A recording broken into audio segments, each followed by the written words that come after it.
Here is some basics about what high school register apprenticeship is and an overview of a current RFP that is pending right now.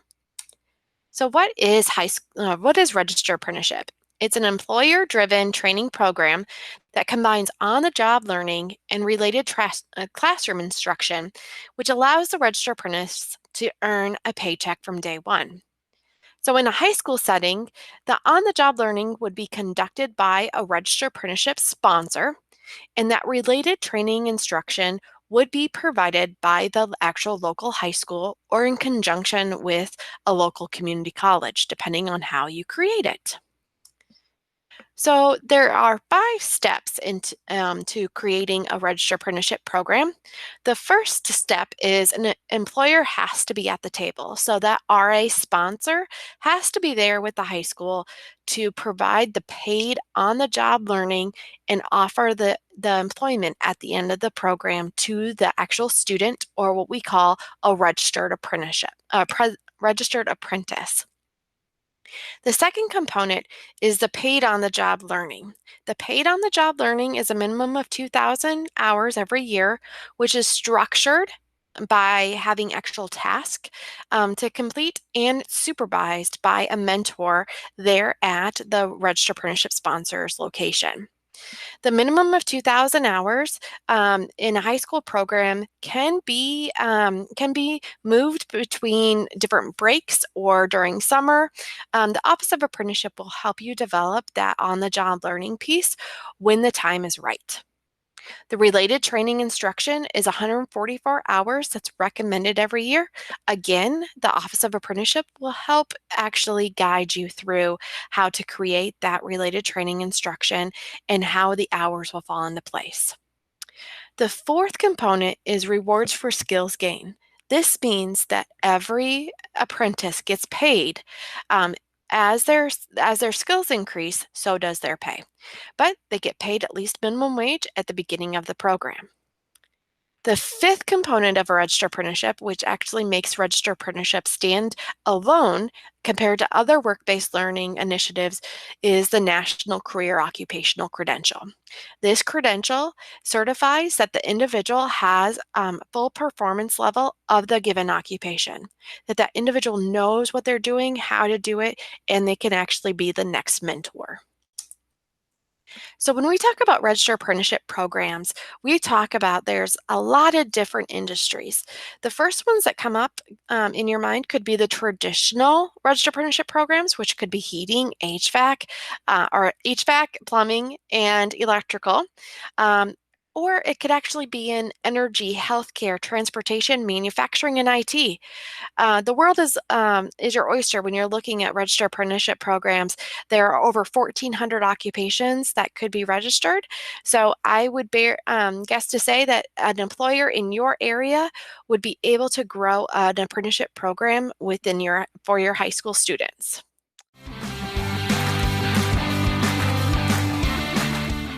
Hello everyone, my name is Lowell Ernst and I'm here today to talk to you a little bit about high school registered apprenticeships and the things we've done here with the Pella Community School Systems to develop a program for all of our students to be college and career ready in a new way. When we started the idea of high school registered apprenticeships, we wanted to make sure that all the players were at the table. That's really got to include the businesses who will be employing your students, the community colleges who will be offering them degrees, the Department of Labor, who actually registers the apprenticeship for you, and then AEA Learning Online, who really helped us to make this a doable, manageable system. Those players all need to be on the same page, and so pulling them together at the very beginning is really important. You don't want to go to the community college after it's already set up with the business and say, hey, can you make a degree out of this? It really needs to be having them there from the very beginning.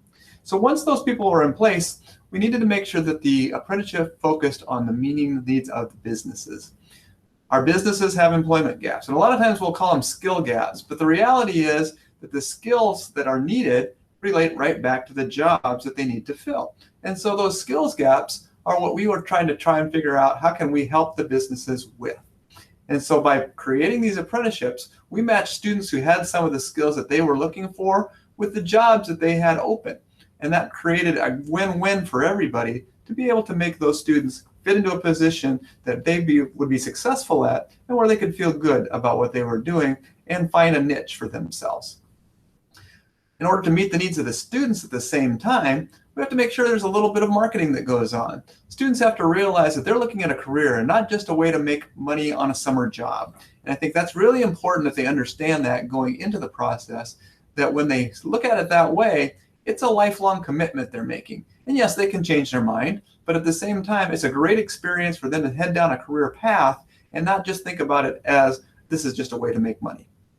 Also, to do that, you need to work with the entire family, because the parents play a big role here. And we want to make sure that they understand where their students are going as well. And that we're creating a pathway to their future, a pathway that can lead to even better jobs as their career moves on. And they're not just going to be staying in that position for their entire life.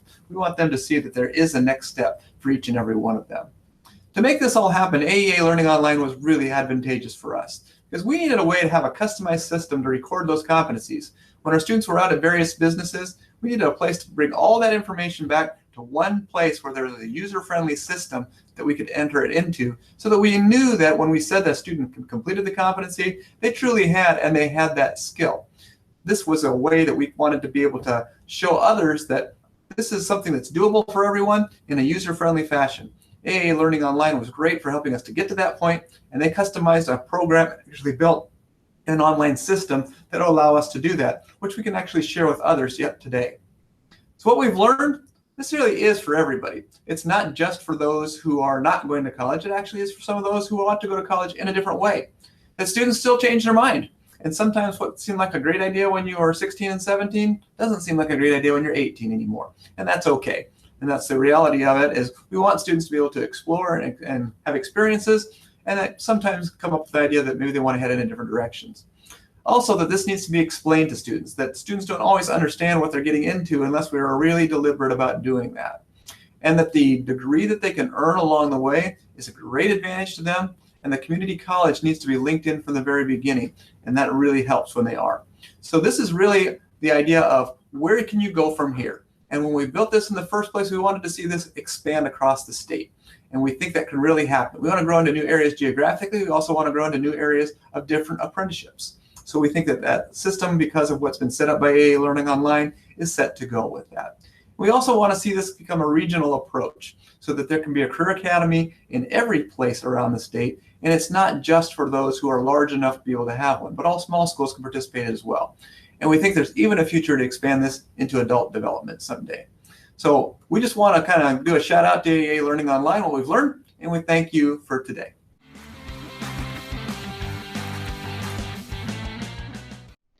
Hello, this is Kyle Whitaker, Apprenticeship Project Manager with the Iowa Economic Development Authority. Today we'll be discussing apprenticeship grant funding for high school programs. There's two key items that need to be accomplished prior to applying for grant funding. The first is you must register your high school apprenticeship program with the United States Department of Labor, Office of Apprenticeship. Secondly, you must work with local businesses to secure work for your apprentices so they can receive their hands-on training. Once these two items have been addressed, then you can apply for grant funding. There's two different programs we'll be discussing. The first is 15C. This is the Future Ready Iowa Registered Apprenticeship Development Fund. This was passed by the Iowa legislature in 2018 with the intent of supporting the growth of registered apprenticeship programs in high demand occupations. There's $1 million that's available annually through this program, and you must have a registered apprenticeship program that creates a new program with an eligible occupation in order to apply. If you have an existing registered apprenticeship program, you can also apply as long as you have added a new eligible occupation. There are several different organizations that may be applying for funding under 15C in addition to schools.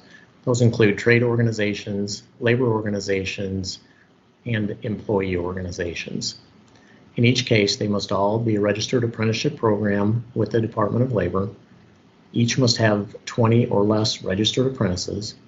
70% of those apprentices must reside in the state of Iowa, and the occupations must be considered high demand by the Iowa Workforce Board or community college in consultation with IEDA.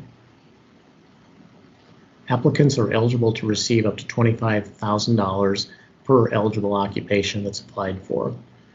You can apply for more than one eligible occupation. However, the grant awards will be capped at $50,000.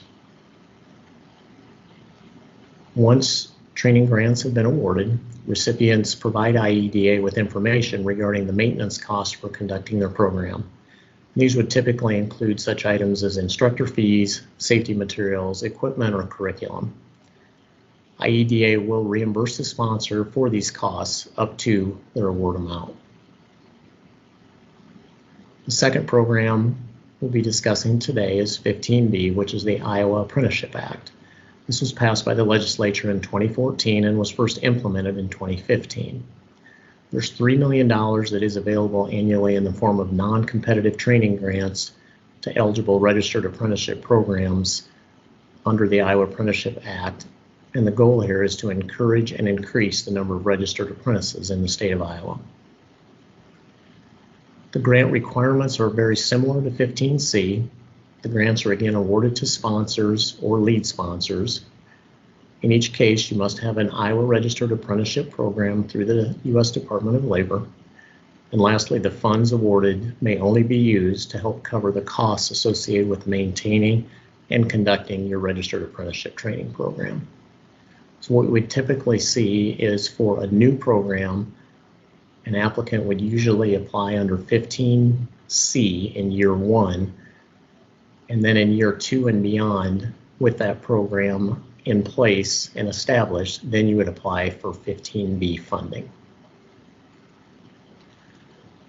The reimbursements are also handled very similarly to 15C. Once awarded the training grant, the recipients provide IEDA with information regarding maintenance costs for conducting the program, and of course IEDA will reimburse the sponsors for the costs up to their award amount. In terms of the application, timing, and award process, both 15B and 15C follow a very similar calendar year structure. Online applications for each program are open between January 1st and February 1st. Keep in mind, when you are applying in that window, you'll be applying for a program based on the prior year.